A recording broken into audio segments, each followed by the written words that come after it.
Hola, ¿cómo estás? ¿Cómo te va? Bueno, ya me lo contarás porque hoy vamos a hablar del sonido twang, de los cantantes con voz twang, twang, twang.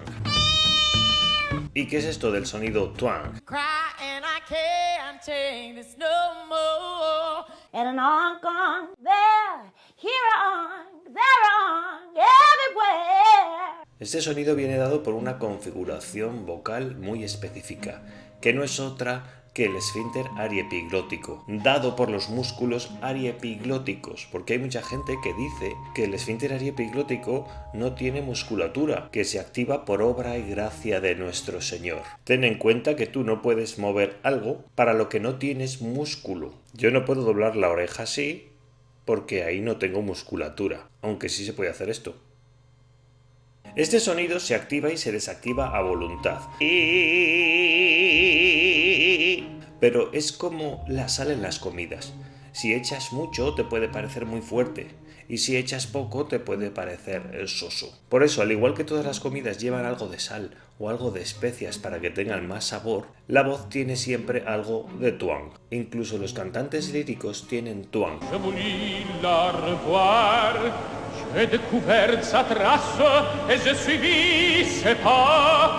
¿Y por qué es esto? Porque el twang, ¿cuántas veces he dicho twang ya? Se encarga de cerrar las cuerdas vocales. Es decir, cuando tú cierras las cuerdas vocales, estás usando el esfínter ariepiglótico y por ende el sonido twang. Cosas buenas de esta configuración. La primera es que te ayuda a juntar las cuerdas vocales y eso es primordial para cantar. Si tienes las cuerdas abiertas, olvídate de cantar. Olvídate de hablar y olvídate de producir sonido. Así que un cantante necesita desesperadamente tener sus cuerdas vocales juntas en todo su registro. Si tú estás haciendo una sirena tipo esto,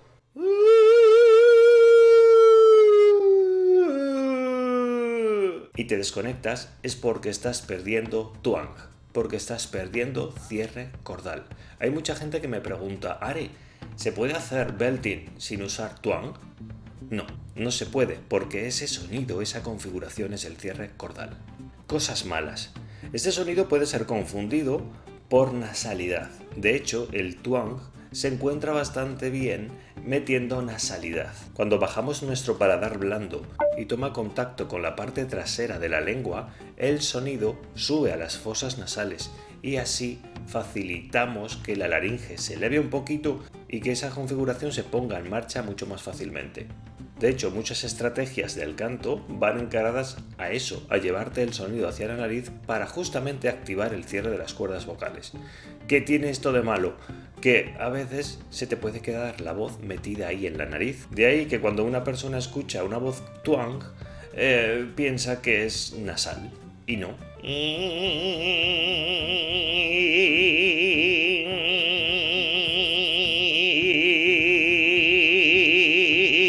El uso del esfínter ariepiglótico y del sonido twang tiene algo de peligroso en el momento en el que tú tienes el abdomen totalmente tenso y apretado, ya que es muy complicado mantener un cierre cordal cuando tú por debajo tratas de abrirlo con el aire. Es como si quisieras cerrar una ventana cuando fuera hay un huracán enorme y no puedes cerrar las hojas de las ventanas.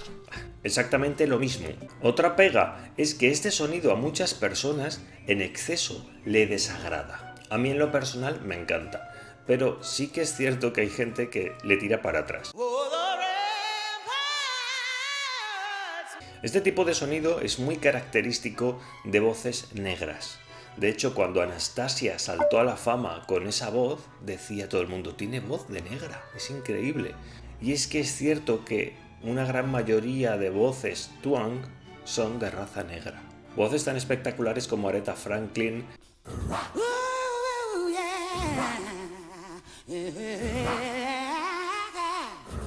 Patti LaBelle, If a teeny weeny bird could fly over.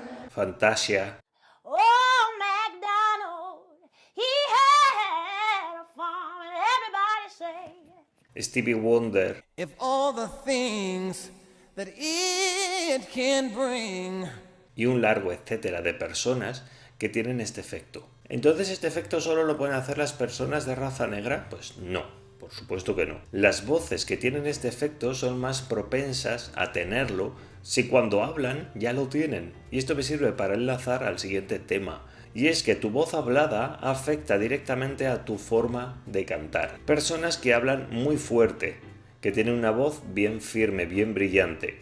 Estas personas no van a tener ningún tipo de problema para hacer belting, para sonar fuerte, para hacer twang. Sin embargo, hay personas que hablan muy bajito y les cuesta mucho más cantar así de fuerte.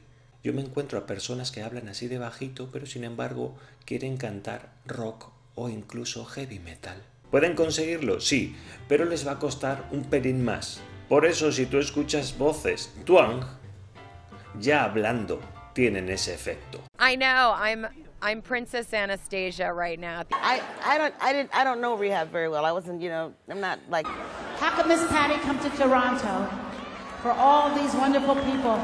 Otra pega que tiene el sonido twang. El sonido twang te cierra las cuerdas, pero si lo pones en exceso, vas a tener un sonido muy metálico, muy belting, muy potente, que no deja que tu voz suene suave. Es decir, no puedes tener twang y sonar suave. Son como agua y aceite. No puedes mezclarlos. Por eso, si te fijas en la voz de Chaka Khan, cuando quiere sonar más suave, airea la voz, pierde el twang y suele perder un poquito el control.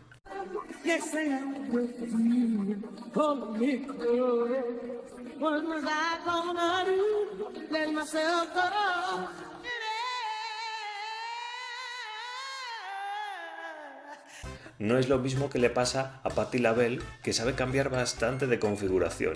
De hecho, son famosos sus agudos con una especie de voz de cabeza, sin mucho twang.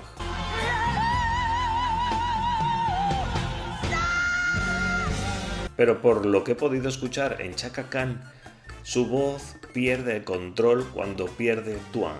¿Y por qué pasa esto? Porque cuando perdemos el sonido twang, las cuerdas tienden a separarse o a perder cantidad de cierre. Son varios grupos musculares los que se encargan del manejo del cierre cordal.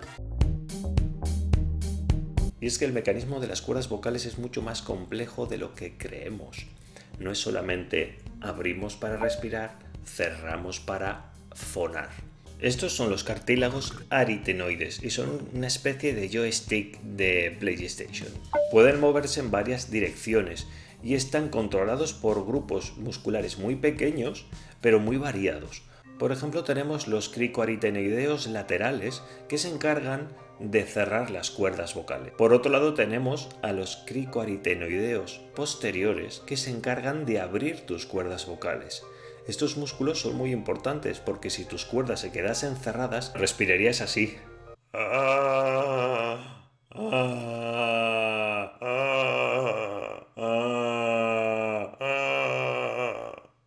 ¿Te imaginas dormir así? A todos estos hay que añadirles los músculos interaritenoideos, es decir, entre los aritenoides hay unos músculos pequeñitos que se encargan de aproximar estos cartílagos entre sí y tener un mayor cierre cordal.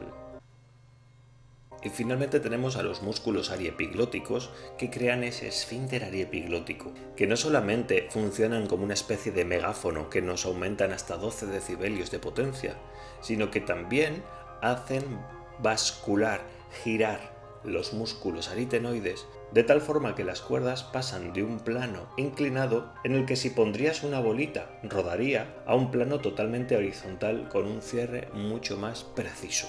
Por eso cuando Chaka Khan y otros muchos cantantes quitan twang para intentar sonar más suave, para intentar dar dinámica a su voz, lo que hacen es perder ese mecanismo. En una persona que controla bien toda la dinámica de su voz, que puede ir desde el twang hasta la nota más suave, no hay problema, porque cuando quitas ese esfínter ariepiglótico y las cuerdas adquieren un plano más inclinado, todos los demás grupos musculares siguen funcionando y siguen manteniendo las cuerdas juntas. Sin embargo, cuando no se controla toda la dinámica en toda la extensión de la palabra, en el momento que quitas twang, pierdes control. Y por eso creo que en algunas partes Chaka Khan desafina.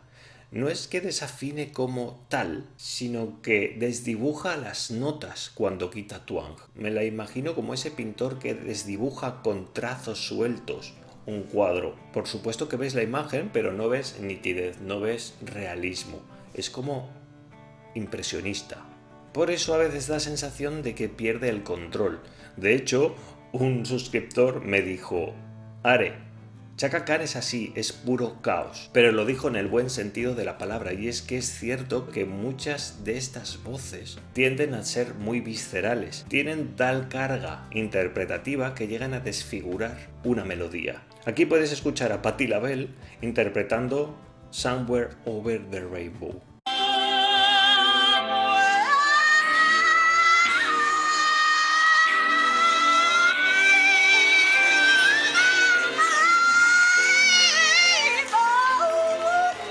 Si tú haces Somewhere Over the Rainbow,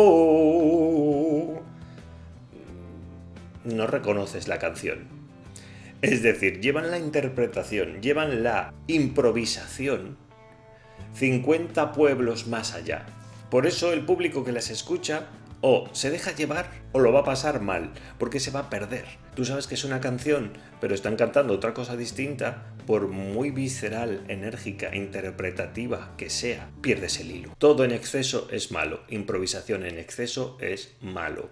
Así que si estamos frente a un cantante o una cantante que se deja llevar tanto por la improvisación y por lo que ella o él siente aquí dentro, como es el caso de Patti LaBelle o como es el caso de Chaka Khan, que llegan a desfigurar las melodías hasta ser casi irreconocibles, lo único que le queda al público o al oyente para agarrarse a algo, ya que la voz está por ahí volando, es la música. Es lo único que te da una referencia tonal, una referencia de tempo. Por eso, si tomamos a esta cantante, Chaka Khan, que es tan caos entre comillas, que se deja llevar muchísimo, y lo unimos a ese desdibujar de las notas, que no están desafinadas ni afinadas, están ahí un poco en el aire, y le unimos que le quitamos toda la referencia musical y canta a capela, lo único que conseguimos captar. Los demás son gritos y desafinaciones. Oh, say does that Star Spangled Banner, yeah.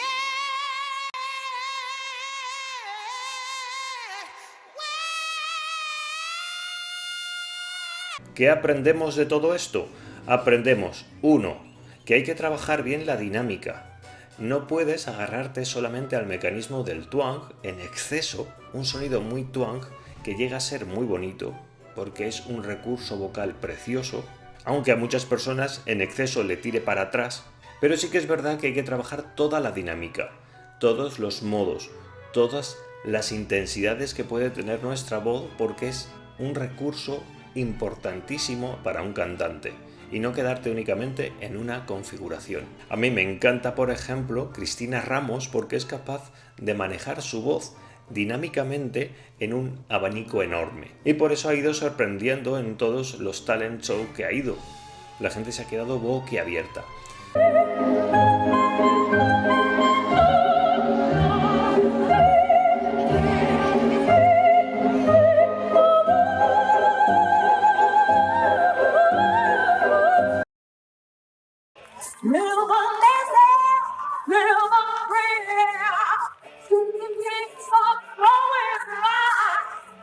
Aunque, por cierto, cuando canta la canción de la muñeca, que es un área de coloratura muy complicada, necesitas tener una agilidad impresionante, yo creo que se queda un pelín corta. Sí que la hace bien, pero ten en cuenta que es un área de coloratura, que necesitas muchísima agilidad.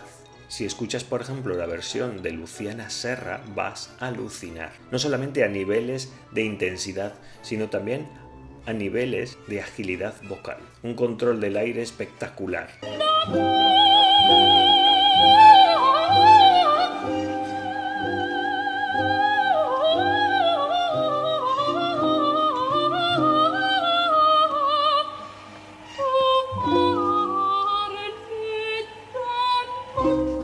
Pero claro, Luciana Serra luego no hace esto. Entonces yo entro aquí un poco en un dilema. ¿Qué hacemos? nos quedamos en un modo vocal, en una configuración vocal, nos abrazamos a ella para de esa forma ganar carácter y personalidad, ya sea twang o al revés, que no sea nada de twang, una voz muy suavecita, muy etérea, como por ejemplo Billie Eilish.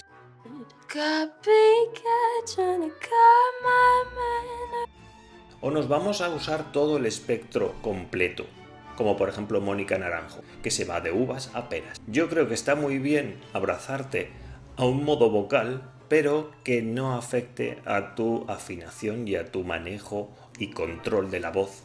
Porque Chaka Khan me da la impresión de que muchas veces cuando pierde el twang, como he dicho, pierde un poco el control de la afinación.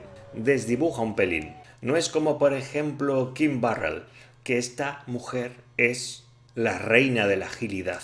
O como Stevie Wonder. ¿Cuál fue el problema de Chaka Khan con el himno de los Estados Unidos en la NBA? Exceso de improvisación en la melodía, falta de control de la dinámica, y por eso desafinaba, y una configuración vocal que a muchos, fuera de un contexto, les suena estridente y fea. Y por último os doy un truquito si queréis trabajar el twang. Para trabajar el twang necesitas relajar la lengua mucho, y no hay nada mejor que sacarla. Sácala todo lo que puedas. Si notas que se mete, será que estás tensionándola e impidiendo que tu esfínter ariepiglótico se active. Así que...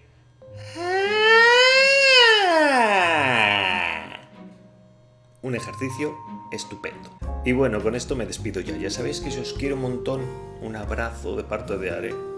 Hasta otra. Bueno, no quería despedir el vídeo sin antes hacer una mención, aunque sea, sobre lo que ha pasado con Adam Levine, Maroon 5, en el Festival Viña del Mar 2020. Y es que, en resumidas cuentas, estuvo muy mal, decepcionó al público. ¿Y por qué decepcionó al público? Decepcionó porque llegó 25 o 30 minutos tarde, hizo una actuación sin ganas, aburrida, no estaba nada entregado, estaba súper incómodo, desafinó y cuando terminó salió corriendo de allí, insultando a todo el pueblo chileno, insultando a diestro y siniestro. Después se dijo incluso que cuando llegó al evento, dijo expresamente que nadie le mirara a la cara. Los organizadores y trabajadores del evento debían darse la vuelta en los pasillos para no mirarle. O sea, esto si es cierto, que no sé si será verdad, porque hay veces que la cosa se engrandece demasiado, pero si es cierto, es como para que su carrera se acabe ahora mismo. Porque tan importante es ser un buen artista y tener preparación vocal y musical a la hora de salir encima de un escenario, todo eso se va directamente a la mierda en el momento en el que tú dejas de tener humildad y de verte a tu público. Me parece una desfachatez increíble, una falta de respeto de aquí a Júpiter. ¿Cuáles fueron las supuestas causas de este enfado? Al parecer dijeron que fue el sonido, que estaba muy mal el sonido y eso es verdad que incomoda muchísimo a un cantante. Pero, según dijeron, él mandó a su propio equipo de ingenieros para que configuraran el audio y el sonido de su actuación. Entonces, si todo esto es verdad, el problema no sería el sonido. Otra teoría es la siguiente. A él no le gustó para nada saber, en el último momento, que el Festival Viña del Mar era televisado. ¿Por qué? Porque él está ahora de gira de conciertos, hace falta pagar una entrada para ir a escuchar su espectáculo. Entonces, si tú tienes un contenido de pago y lo vas a dar gratuitamente, entre comillas, por televisión, pues es algo que a él no le gustó. Pero aunque fuese así, primero yo tengo dos cosas por decir. Aunque te vean por televisión todo el espectáculo, si la gente es tu fan, va a ir a verte sí o sí. Yo me sé las canciones de muchos cantantes, pero cuando han estado cerca de donde yo vivo y he podido ir a verlos en concierto, he ido por el gusto de verlos frente a mí. Y por otra parte, que tu manager sea un completo inútil y no se haya leído todo el contrato que estaba firmando de ese concierto, de ese festival, que es archiconocido, lo conoce todo Dios. La culpa la tiene tu manager, no la tiene tu público. Allí estaban intentando disfrutar de un festival que tenía que ser bonito, que tenía que ser algo que el público debía llevarse en su mente y en su corazón y no llevarse semejante chasco. Otra cosa que pudo haber sentado mal a este muchacho es la actual situación en Chile con protestas, etcétera, etcétera, que hacen que la ciudad esté un poco en un clima bastante incómodo. Si tú vas a un sitio a dar un concierto en el que lo están pasando mal, con más razón tienes que dar todo de ti en el escenario para intentar hacer la cosa más llevadera a ese pueblo, a esa ciudad, a ese país. Digo yo, porque si vas allí a echar más mierda, si bien se disculpó porque al otro día o al siguiente tenía otro concierto en el mismo país y dijo, hostia, no va a venir ni Dios a verme, no sirve de nada y has quedado como el culo.